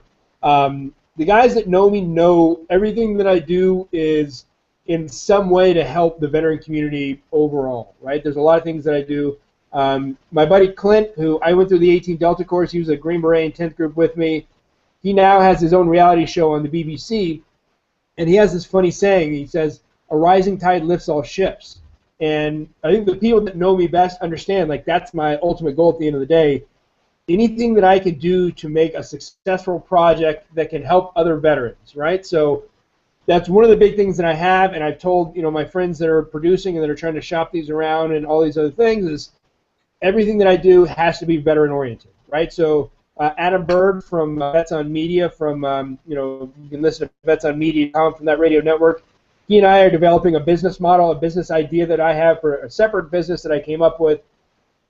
My one goal for that is everybody we hire has to be a vet. everybody we donate to has to be a veteran thing, and everybody that we work with has to be a veteran-friendly business. And that's, we're already looking at strategic partnerships with other veteran-owned and operated businesses. Mm-hmm. Everything that I do has something to do with that. So every time I do an interview, I try and either promote the veteran course that I'm teaching for vets, combat vets with PTSD, talk about USA Cares, which honestly is one of the best veteran organizations I know. Both of my books, if you look at the first couple pages, I advertise USA Cares and the Special Operations Warrior Foundation because they're two amazing charities. And my acknowledgments, I always give acknowledgments to the Special Forces Regiment and to other veterans out there. Because everything that I'm doing, this isn't the only thing that I do. It's not even my main source of revenue, right? I make a pretty good amount of money from the books. I make a lot more money from my business ventures, from my investment advisory practice, from the other things that I do, right? So a big part of this, not about the money. It's about highlighting veterans' issues. It's about getting a platform where I can show people in America not all veterans are people that are sitting like a ticking time bomb just waiting to explode with PTSD, like is commonly shown in the media, like is commonly shown in TV shows, like is commonly shown. I want people to know that we are productive members of society. We're here. We're better than most other civilians in society. Like, we have a hell of a lot more experience. We have a hell of a lot stronger backbone, and we have a hell of a lot more to offer. And that's one of the things that pushes me so hard to do what I do. It's why I started that new podcast, the Green Beret MBA, that's also available on the Vets on Media Network. I want to highlight the fact that veterans have a lot to give, and we are very productive members of society, and people need to start hiring more vets, not as a handout, not as a pity party, but because if you want your business to truly be successful, you need some former NCOs in there to run that place like it's a well-oiled machine. I was going to say, I think of anything, veterans, NCOs most of all, I think it multitask better than almost any civilian out there, other than like genius entrepreneurs and businessmen and things of that nature, which I think those types of individuals would be great NCOs. Yeah, so if you're on the fence about hiring somebody, hire a former NCO, specifically an E6. So it's just, yeah, which it's good. And the things that you want to do, the things that you're trying to accomplish, and all the things that you have your hands in, you have to be able to multitask, and you have to be patient. I think that's the biggest difference between you and I. You have a level of patience that I do not. Learn. It's learn from experiences, man. It's just learn. When I was a kid, I had a wild hair at my butt. When I wrote "Let Me When I'm Gone," like, I tried to just rush through the editorial process. I tried to rush and get it out there as quick as I could because I wanted to move on to these other books that I was starting to get ideas for. I learned through trial and error, man. You got to be patient. You got to be just cool as water. You got to be level-headed. Anything worth having will be there when it's ready. Will be there when you're ready for it. Take your time, do it right. And I learned a lot of that in Special Forces, man. Preparation is everything. Johnny Carson has a really great quote where he says, opportunity knocks for everybody, but you have to be ready. So, are you ready? And so that's the big thing. You only can truly be ready for any opportunity that presents itself to you by preparing yourself. You have to prepare yourself mentally, physically, within your own soul. A big part of that is being patient and being able to sit back and understand when a deal is being offered to you. Is this a good deal? Is this a bad deal? Is this really in my best interest? Is this really what I should be pursuing? Because everything that I pursue, it's an opportunity cost. So every time I decide to take a left instead of a right, I'm taking that opportunity cost that, going to the right might have been the right thing for me. So being able to take an extra couple minutes and sit down and think about what I'm doing and where I'm going, sometimes that means all the difference. Oh, that's a good story too. Where am I going? Where have I been? By Joyce Carroll, I believe. But anyway, you know what? You've inspired me, Rob, to do something. I am going to pimp you out as a motivational speaker. There. And that's part of the. I do a lot of public speaking, so that's. I'm going to see through it. We're hitting the Carney scene, my friend. So be ready for dirty people in the Midwest. I come from Texas, man. I'm okay pretty much anywhere. Oh no, trust me, Texas. is a lot different than certain parts of Wisconsin. Okay, I'm not losing any fanfare on that one. Uh, so before we get going, I want to keep you on for a couple more minutes. Where can people get the book? For one, I know I said it, but I'd like to hear you say it too. Yeah, so we have a website, thepactbook.com. So right now it's got this book. It's got links to a lot of the other stuff that I'm working on, but it has all the information. It's got the links to buy it. You can buy it on Amazon. You can buy it, go to tactical16.com. You can buy it on iTunes. The audiobook is on its way to retail, so you should be able to buy it on Audible, Amazon, or iTunes in audiobook form in the next few days. If you're listening to this live and you just absolutely have to have it right now, it's on Dawson's website, fohmusic.com. And that's, Foxtrot Oscar Hotel Music.com. And you can pick it up there. Just go under audiobooks. So the pactbook.com is the website right now. I also have some other websites that I'm working on, robertplewis.com. I've got that podcast, The Green Beret MBA, available on Vets on Media. So you can go to vetsonmedia.com and have a listen to that. And then I also started a new website, The Green Beret MBA. It's in process, but we'll be working on that. So robertplewis.com or thepactbook.com give you all the links you need to get you on Amazon, get it on Barnes & Noble, get it on iTunes, everywhere else is available. And if you don't get it, you know what you are phonetically speaking? You're India Delta India Oscar Tango. And the communists win. If you don't buy it, the communists win. They do. Don't be an idiot. Get this book and make your own pact. Watch. The big thing now, like the big thing now in Hollywood seems to be fake people on reality shows and zombies. Yeah. We're going to start a trend. Essentially the same thing. In a few years from now, the big trend is going to be marauding cliques, because of the Pact book.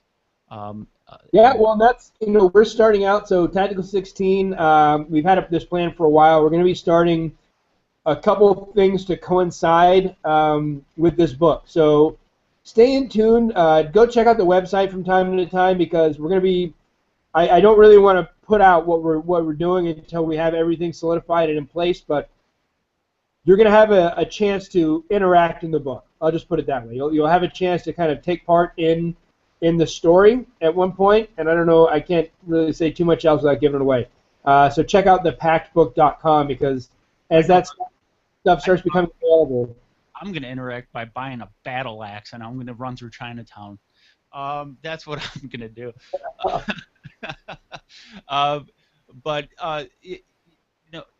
This is really cool. I think all the ideas for this book because it's awesome seeing it. From talking to you for like the last couple of years. I remember when you were like, starting this new book. I'm starting this and this idea, and it's like, it's taken shape over our conversations, over doing each other's shows, over doing our own show, and it's cool to see it, actually come to fruition now, and all the cool things that could possibly happen from this book. I think the number one thing I want to see happen with this book is you not have an ego from its hopeful success.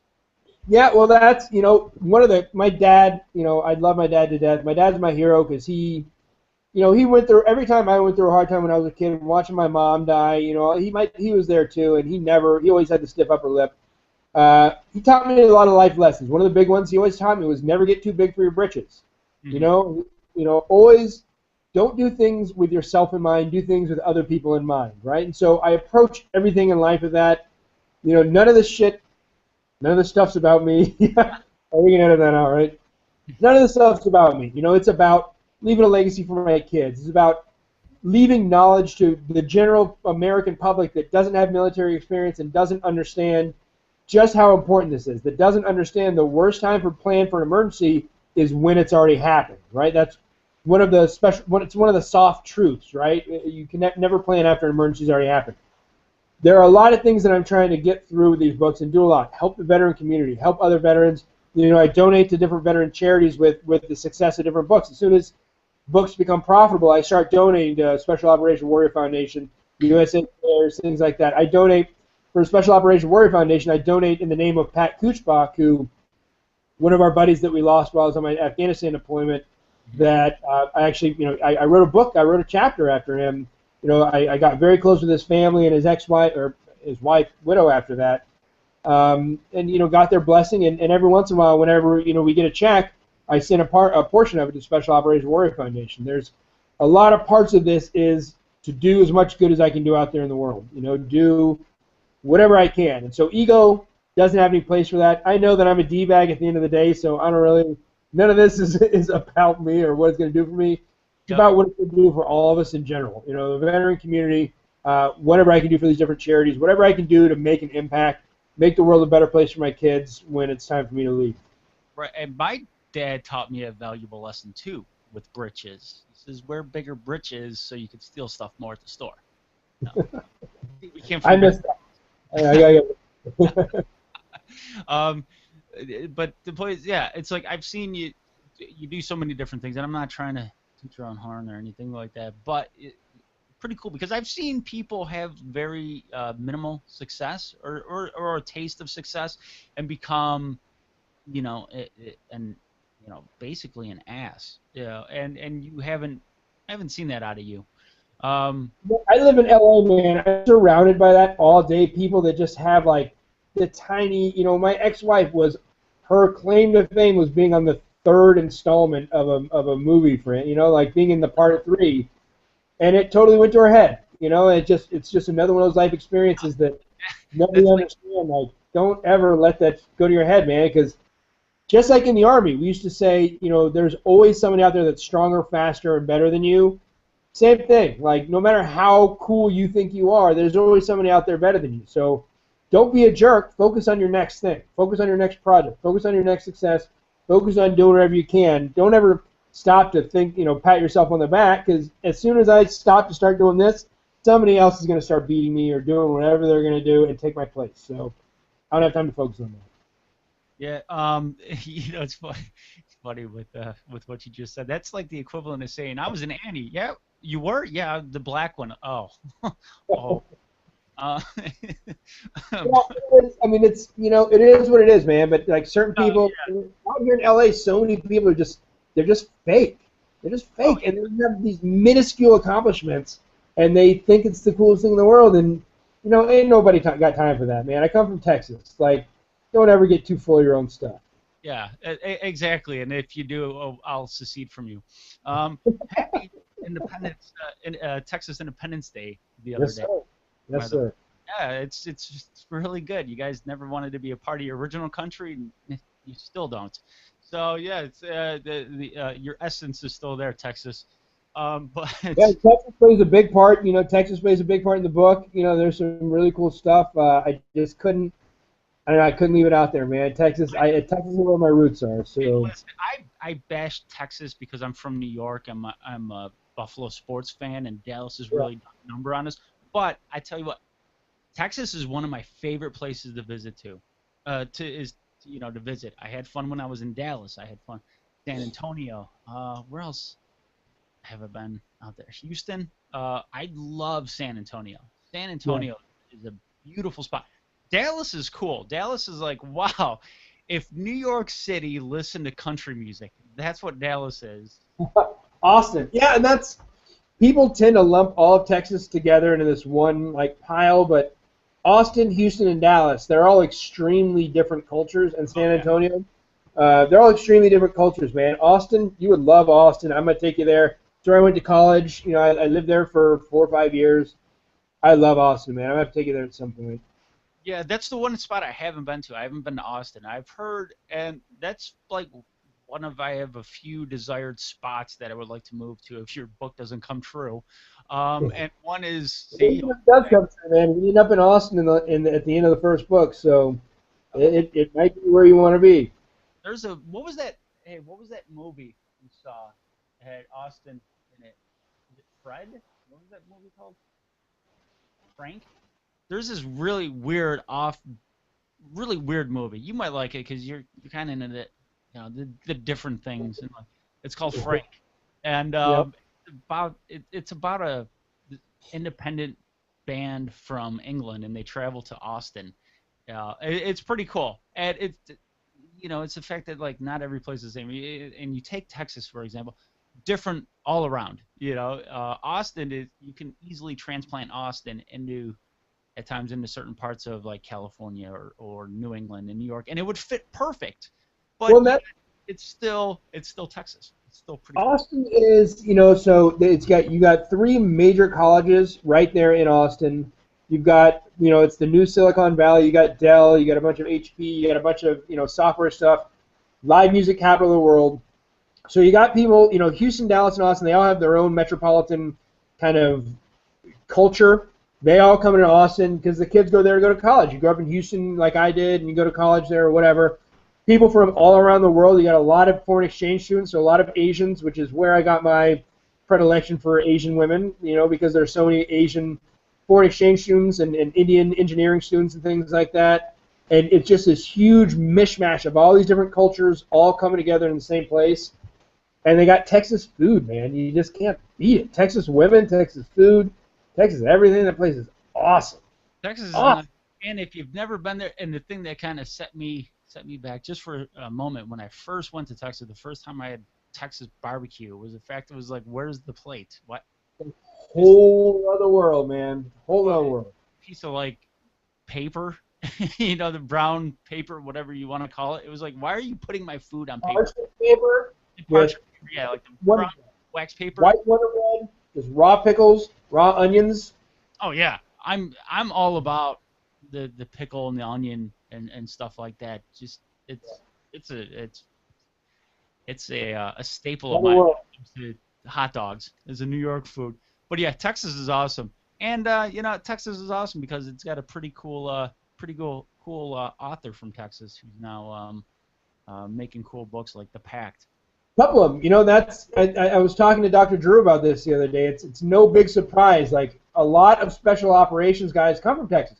Marcus Luttrell, Chris Kyle, and myself, we're all from Texas, and that's just the small fraction of us that have written books. Like there are a ton of special operations guys that come from Texas because a lot of us come from the South. We grew up hunting, fishing, camping, stuff like that. We kind of, by the time we get to selection, we're kind of used to that. You know what I mean? Yes, my friend, we are worlds apart in certain aspects. But yeah, it is really cool. It's the fact that, and it's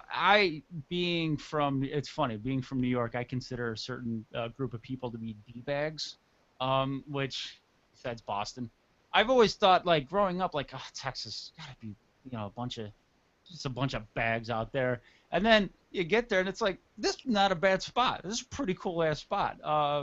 When you're in a place that you're miserable and you're getting 5 feet of snow for 4 months out of the year, you just want to imagine that everybody else sucks, and you're only feeling that misery because you are in the best place on the planet. And then you get out and travel a little bit.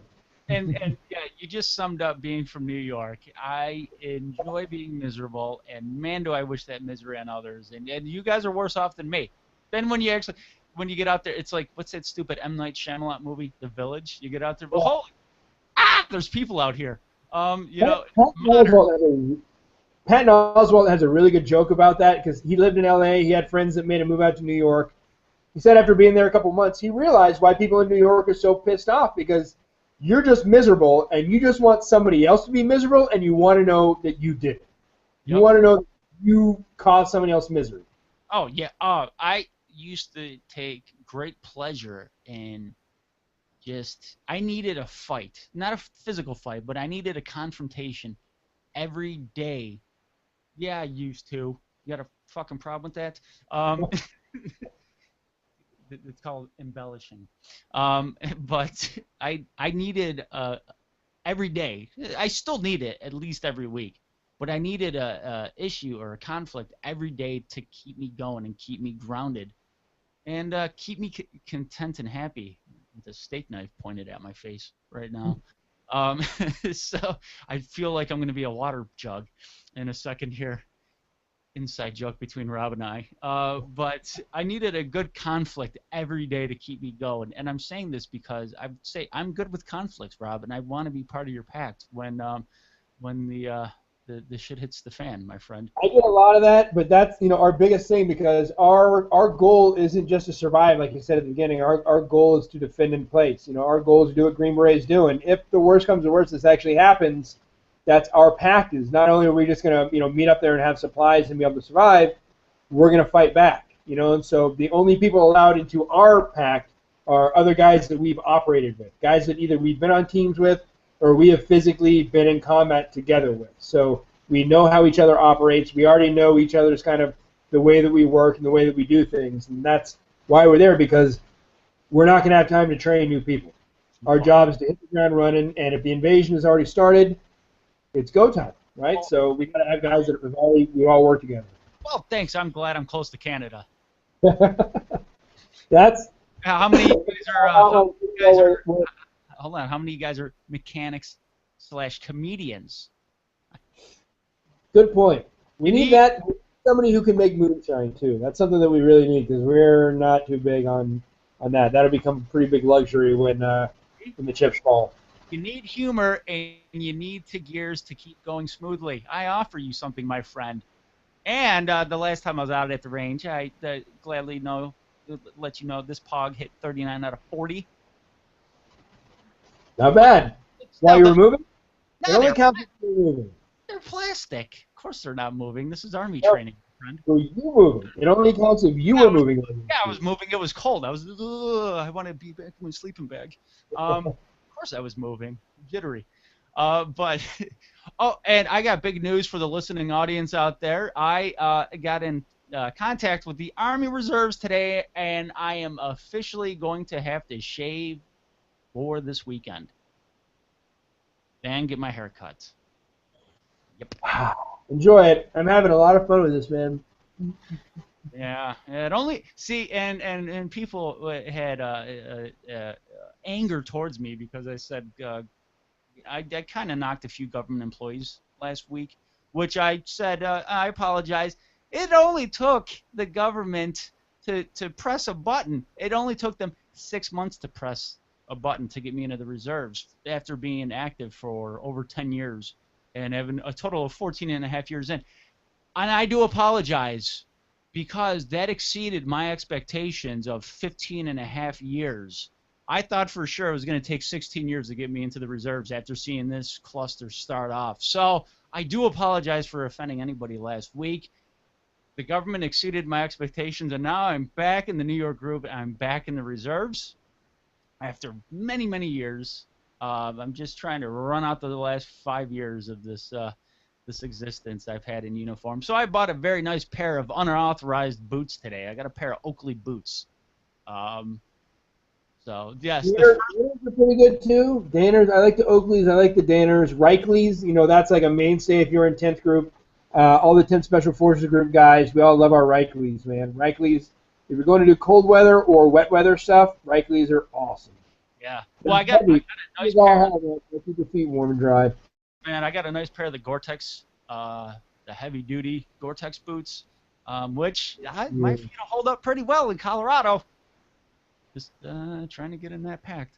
But yeah, I got the Oakleys at the behest of a CW3. So if I walk in and some lieutenant looks at me, if somebody looks at me and I need you to go, that's not authorized. I'd like, listen, the CW3 said it was cool. All right.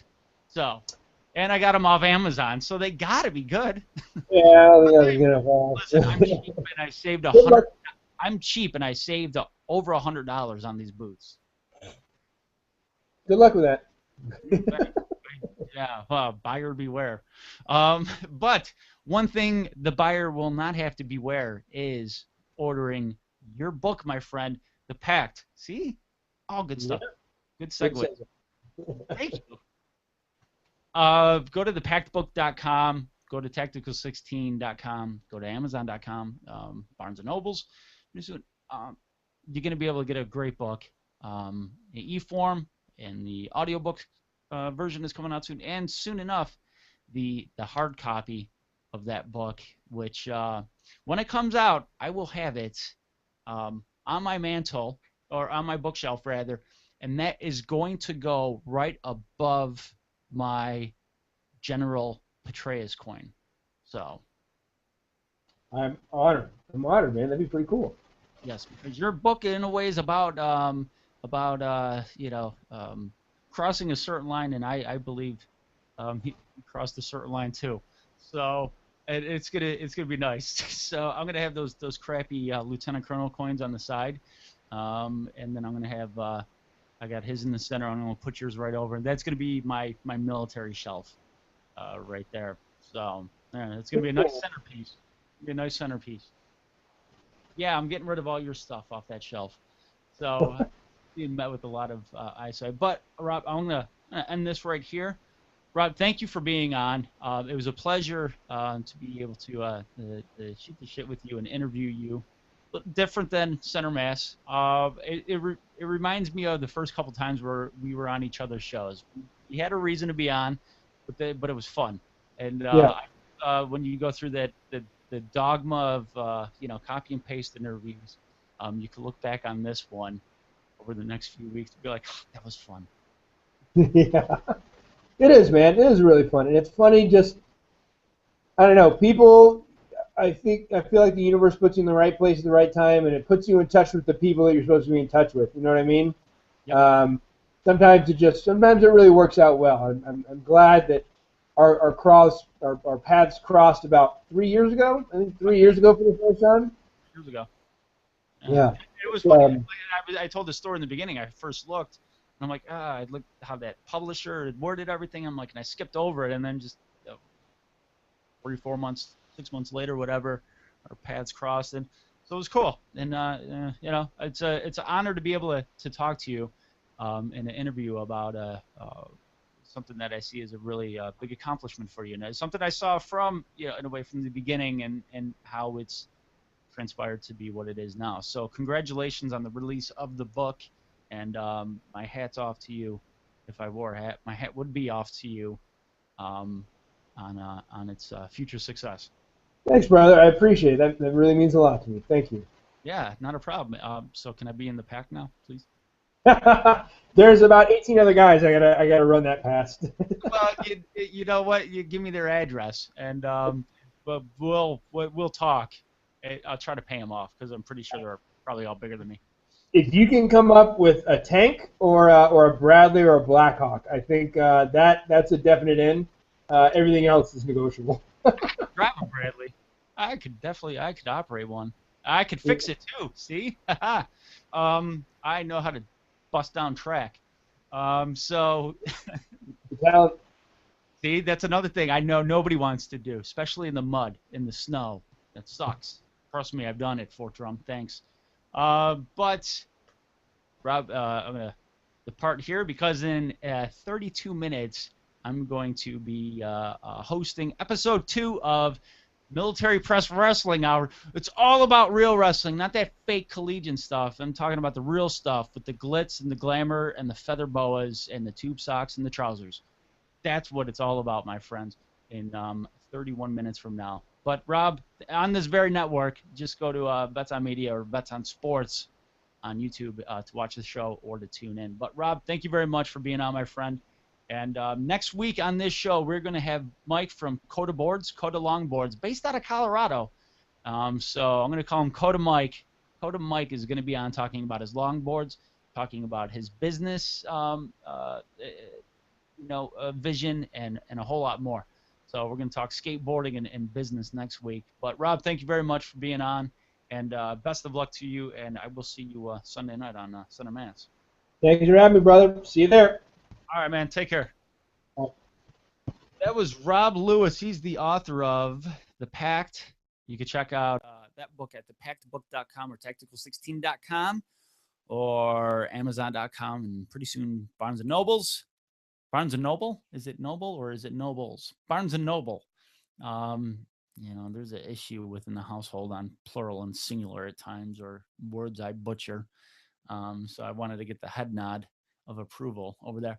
So I'm going to go now, my friends, and next week we're going to have Coda Mike from Coda Longboards, based out of Colorado, and we're going to talk longboards, skateboarding, business, all different cool stuff like that. And in 1.5 hours on Vets on Sports on YouTube and Google Hangout, and on vetsonmedia.com, I will be hosting with Adam and Mike. It's funny, Adam and Mike. I'm going to be hosting Military Press Wrestling. All right, it's all about pro wrestling, my friends. So I will see you back here in a half hour. But until then, I will bid you farewell if pro wrestling's not your thing. But I will. I'll talk to you guys later. All right. Good night. No, that's not it. I'm playing a recording of another show.